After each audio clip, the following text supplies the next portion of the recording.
आपल्याला कल्पना आहे की यापूर्वीच्या निवडणुकांमध्ये आणि या निवडणुकांमध्ये देखील महापालिकेने सातत्याने मुंबईकरांना आवाहन केलेलं आहे की आपण आपल्या मतदानाचा हक्क बजावा, जेणेकरून जे कुठले नागरिक समस्या आहेत किंवा आपला जो काही सूचना असतील त्या सगळ्या प्रभावीपणे आपल्या लोकप्रतिनिधींच्या मार्फत आमच्यापर्यंत पोहोचतील।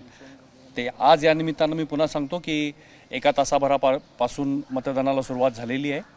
अत्यंत शांततेने आणि व्यवस्थित चालू आहे सध्या।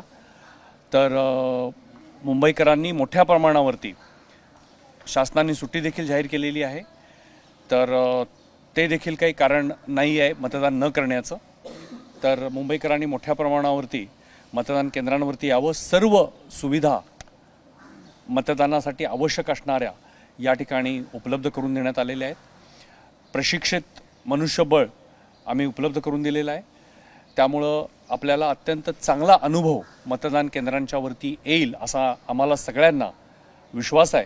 तर या निमित्तानं मी पुन्हा एक वार सगळ्यांना आवाहन करतो की आपण जास्तीत जास्त संख्येने मतदान प्रक्रियेमध्ये सहभागी व्हावं। सर, काही ठिकाणी मशीन्समध्ये प्रॉब्लेम येतो। लालबागच्या चिवडागलीचं जे सेंटर आहे तिकडे अर्धा ते पाऊण तास उशीर झाला आणि तिकडच्या अधिकाऱ्यांकडनं असं सांगण्यात येतं की मतदारात सांगण्यात येतं की मशीन्स जुनी आहेत म्हणून अडचण आली। ते फॅक्ट्स आहेत का उशीर जुनं असतं? 15 वर्ष जुनी मशीन। निवडणूक आयोगाने जी काही मशीन उपलब्ध करून दिलेली आहेत ती सर्व सुस्थितीमध्ये आहेत। चांगल्या पद्धतीनं त्याचं प्रशिक्षण घेण्यात आलेलं आहे। काही ठिकाणी अर्थातच कितीही मशीन चांगली असली तरी शेवटी ते मशीन आहेत, त्याच्यामुळे काही मशीनमध्ये प्रॉब्लेम येऊ शकतो। आम्ही झोनल ऑफिसर ही जी आपली संकल्पना आहे, प्रभाग अधिकारी, त्यांच्याकडं अतिरिक्त मशीन दिलेली असतात। त्याच्यामुळं एखाद्या ठिकाणी जर मशीन बंद पडलं किंवा त्याच्यामध्ये कुठल्याही तांत्रिक अडचणी आल्या तर ताबडतोब त्याला पर्यायी मशीन उपलब्ध करून दिलं जातं। त्यामुळं मला वाटतं की आता मुंबईमध्ये जवळपास 10,200 ठिकाणी ही मतदान चालू आहेत। त्याच्यामध्ये काही ठिकाणी जर या मशीनमध्ये कुठं अडचणी आल्या, समस्या आल्या, तक्रारी आल्या तर ताबडतोब त्याच्यावरती उपाययोजना करून पर्यायी मशीन उपलब्ध करून देण्यात येतील। सर, यंदा पाडू मशीन जी आहे ती वापरण्यात येते, नेमका हा संभ्रम काय आहे? कारण कधी वापरली जाईल, ती वापरली गेली का, किती मतदान केंद्रांवरती वापरली जाणार? कर्मचाऱ्यांना त्याच्या बाबतीत वापराविषयी ट्रेनिंग देण्यात थोडासा संभ्रम निर्माण झाला। केंद्रीय निवडणूक आयोगाने हे जे मशीन आपल्याला राज्य निवडणूक आयोगाच्या मार्फत उपलब्ध करून दिलेले आहेत, हे यापूर्वीच्या काही निवडणुकांमध्ये वापरले गेले आहेत। पाडू हे जे मशीन आहे याचा मतदानाशी काहीही संबंध नाही। हे मशीन मतदानासाठी वापरण्यात येणार नाही।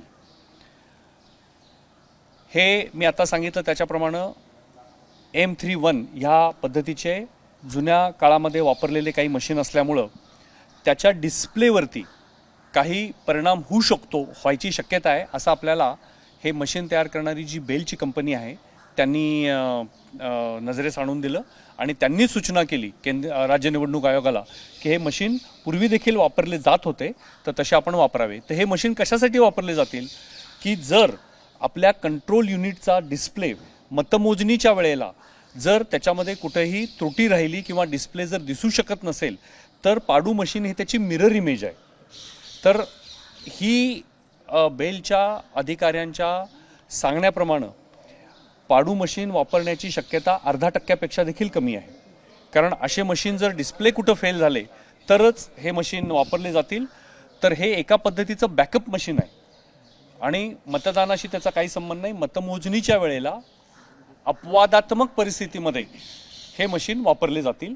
असे 140 मशीन निवडणूक आयोगाने आपल्याला उपलब्ध करून दिलेले आहेत आणि आपल्याला कल्पना आहे की आपल्याकडे जवळपास 12,000 मशीन EVM वापरले जातात। तर त्यामुळं 12,000 मशीनमध्ये 140 मशीन जर वापरायची गरज पडली, 140ची पण गरज पडणार नाही। आमचा अंदाज आहे की 8 ते 10 ठिकाणपेक्षा जास्त पाडूची गरज पडू नये अशा पद्धतीचं आमचं नियोजन आहे। सर, काही राजकीय पक्ष आरोप करतायत प्रशासनावरती की या पाडू मशीन संदर्भातील जे प्रात्यक्षिक आहेत ते आम्हाला दाखवण्यात कुठली माहिती दिली नाही, यात कितपत तथ्य आहे? नाही, मी स्वतः सांगू इच्छितो की आम्ही राजकीय पक्षांना विश्वासात घेतलेलं होतं। राजकीय पक्षांची बैठक या प्रसंगी झाली होती। निवडणूक आयोगाने देखील आम्हाला अशा पद्धतीच्या सूचना दिल्या होत्या की राजकीय पक्षांना हे मशीन दाखवावं। आम्ही सर्व माध्यमाच्या प्रतिनिधींना देखील हे मशीन दाखवलेलं आहे आणि राजकीय पक्षांना देखील दाखवलेला आहे.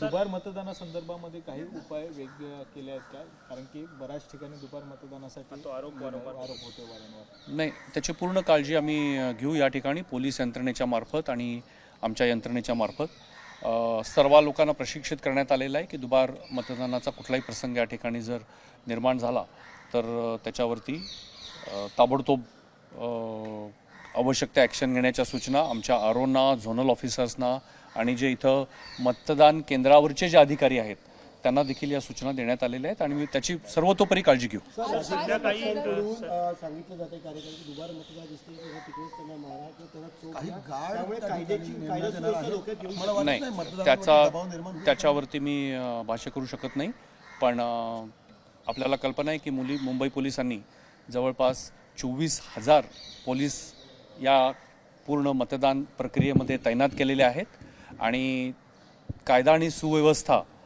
पाळण्याची पूर्णपणे दक्षता आणि हमी मुंबई पोलिसांनी घेतलेली आहे. म्हणजे मालवणी असेल, मानपूर असेल या भागामध्ये कशा पद्धतीने एक वेगळं नियोजन काही करण्यात आलेलं आहे? सेन्सिटिव्ह भाग कुठले आहेत? अति सेन्सिटिव्ह नाही, आता आपण निवडणूक आयोगाच्या जी काही व्याख्या आहे त्याच्याप्रमाणे सेन्सिटिव्ह अशा आपल्याकडे नाही आहेत, पण आपण म्हणता त्याप्रमाणे काही ठिकाणी अशा पद्धतीनं जादाचं नियोजन करावं लागेल तर त्या ठिकाणी मुंबई पोलिसांच्या सहकार्याने जादा आपण पोलीस फोर्स त्या ठिकाणी तैनात केलेला आहे. सर, संध्याकाळी 5:30 वाजता मतदान जे आहे ते संपतं, त्याच्या वेळी जेव्हा गर्दी असते त्याचं नियोजन कसं असणार आहे? कारण 5:30 नंतर टोकन जो आहे तो मतदारांना दिला बरोबर जातो. आहे, बरोबर ती आहे. प्रक्रिया कशी पद्धतीने तो राबवणार? ती प्रक्रिया आपण बाकी सर्व निवडणुकांच्या मध्ये ज्या पद्धतीनं राबवतो की त्यावेळेला रांगेमध्ये शेवटचा जो कोणी मतदार आलेला असेल त्याला टोकन दिलं जातं आणि ते संपेपर्यंत मतदानाची प्रक्रिया चालू राहते. उद्या मतमोजणी होणार आहे, त्यासाठी सुद्धा तयारी पूर्ण झालेली आहे का? ते कशा पद्धतीने? यावर्षीच्या प्रक्रियेवरती सुद्धा आक्षेप घेतला गेला आहे. एक वॉर्डची जी प्रक्रिया आहे मतमोजणीची प्रक्रिया आपण पूर्णपणे त्याची तयारी केलेली आहे. आपण एका वेळेला एका निवडणूक निर्णय अधिकाऱ्याच्या कार्यक्षेत्रामध्ये म्हणजे ज्याला आपण आरो म्हणतो त्याच्या कार्यक्षेत्रामध्ये एका वेळेला 2 प्रभागांची मतमोजणी चालू करणार आहे. तर साधारणतः सरासरी 10 प्रभाग हे एका अधिकाऱ्याकडे आहेत. तर त्याच्यामुळं ही मतमोजणी 5 राऊंडमध्ये होईल, एका वेळेला 2ची होईल आणि त्याप्रमाणे त्याचं प्रत्यक्ष नियोजन आमच्या सर्व अधिकाऱ्यांनी केलेलं आहे. त्या ठिकाणी प्रत्यक्ष भेटी देऊन त्याची खात्री केलेली आहे, कारण आम्हाला निवडणूक आयोगाला तसा अहवाल देखील सादर करावा लागतो. साधारणपणे निकाल यायला थोडासा नेहमीपेक्षा जरा जास्त वेळ लागण्याची शक्यता आहे, प्रक्रिया लांबण्याची शक्यता आहे? फार जास्त प्रक्रिया लांबेल असं वाटत नाही. एखादा तास कदाचित विलंब होऊ शकतो. याची कारणं अशी आहेत की मतदान आणि मतमोजणी याच्यामध्ये कुठलाही या ठिकाणी अवधी नसल्यामुळं मतमोजणी 1 तास उशिरा सुरू होती नेहमीपेक्षा.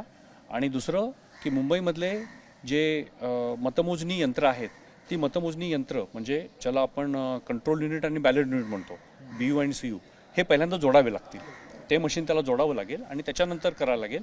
तर ते जोडण्यामध्ये सुद्धा काही प्रत्येक मशीन जोडायला समजा एखादा मिनिट जरी म्हटला तरी काही प्रमाणामध्ये अवधी लागू शकतो.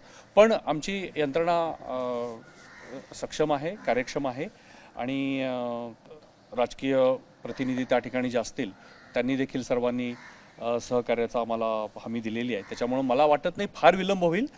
नेहमीपेक्षा एखादा तास विलंब होऊ शकतो असा आमचा अंदाज आहे. तुम्ही म्हणालात 1 तासाने उशिरा सुरू होईल, म्हणजे 10 वाजता जी मतमोजणी सुरू होणार आहे ती 11 वाजता? नाही, नेहमीची सुरू होती त्याच्यापेक्षा उशिरा म्हणजे 10 वाजता सुरू होईल. 9 वाजता सुरू व्हायला पाहिजे होती सर्वसाधारणपणे, पण यावेळेला जसं मी सांगितलं की अवधी कमी असल्यामुळं त्या सगळ्या मतपेट्या स्ट्रॉंग रूममध्ये येईपर्यंतच रात्रीचा कालावधी जाईल. त्याच्यामुळे थोडा अवधी वाढवलेला आहे. 1 तासाने उशिरा सुरू होईल 10 वाजता संपूर्ण राज्यामध्ये, फक्त मुंबईमध्ये नव्हे. सर, शेवटचा प्रश्न घेतो. मुंबईकरांना मतदारांना काय आवाहन कराल? तुम्ही स्वतः मतदान केलेलं आहे तर? नाही, मी स्वतः मतदान केलं हे काय फार मोठी गोष्ट नाही, करायलाच पाहिजे. पण सर्व मुंबईकरांना मी परत आवाहन करू इच्छितो की या मतदानामध्ये सहभागी व्हा. आपल्याला चांगला अनुभव मिळेल. सर्व या ठिकाणी सुविधा उपलब्ध करून देण्यात आलेल्या आहेत. सुट्टी देखील देण्यात आलेली आहे. त्याच्यामुळं नागरी प्रशासनामध्ये आपलं म्हणणं मांडण्यासाठी ही जी संधी आहे त्याचा पुरेपूर वापर आपण असा करावा. टक्का वाढेल ह्यावेळेस? आम्हाला आत्मविश्वास आहे टक्का वाढला पाहिजे.